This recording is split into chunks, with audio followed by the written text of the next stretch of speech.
اعوذ باللہ من الشیطان الرجیم بسم اللہ الرحمن الرحیم اللہم صلی علی محمد وآل محمد سیدنا کریم صلی اللہ علیہ وسلم یا حی یا قیوم۔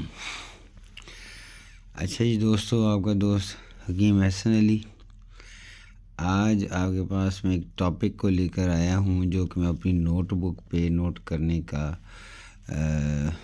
کام انجام دے رہا ہوں، لیکن سوچا کہ نہیں، ساتھ ساتھ میں ہمیں بتانا بھی چاہیے۔ تو ٹاپک ہے آج کا ہمارا نبض شناسی۔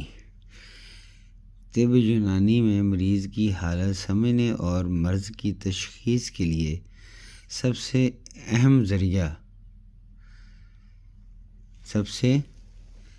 ذریعہ نبض ہے۔ طبیب کا ہاتھ پکڑ کر نبض کی کیفیت سے جسم کے اخلاط اور مزاج کا اندازہ لگانا۔ نبض وہ حرکت ہے جو دل کی دھڑکن کے ساتھ ساتھ شریانوں میں پیدا شدہ یہ جسم کے اندرونی نظام کی کیفیت بتاتی ہے۔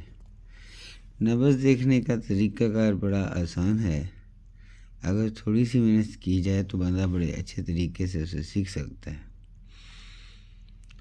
یہ مریض کا دایاں ہاتھ پکڑ کر شہادت والی انگلی درمیان اور انگوٹھے کی انگلی کو کلائی کے ساتھ شریان پر اس طرح رکھیں کہ اس کی دھڑکن جو ہے ساتھ ساتھ پیدا ہو اور ہونے والی حرکت کو محسوس کر سکیں۔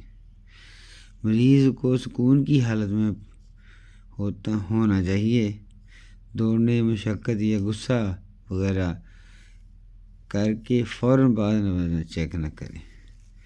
نبض سے معلوم ہونے والے اشارات: تیز نبض، سفراوی یا گرمی والے امراض، سست نبض، بلغمی یا سردی والے امراض، زوردار نبض، دموی خون کی زیادتی کا یہ جو امراض ہوتا ہے یہ وہ ہے۔ اس کے بعد ہے جی کمزور نبض، سوداوی یا کمزوری والے اخراج، غیر متوازن نبض، بخاری یا بے حد پیچیدہ امراض کی طرف لے کے جانے والی نبض ہے۔ تو دوستو، آج کا ٹاپک ہم یہیں پر ختم کرتے ہیں نبض شناسی پر۔ کل ہم ہر چیز کے اوپر الگ الگ سے ویڈیو بنائیں گے۔ اللہ تعالیٰ آپ کو اور مجھے لوگوں کے لیے آسانیاں تقسیم کرنے کا شرف عنایت فرمائے۔ جزاک اللہ۔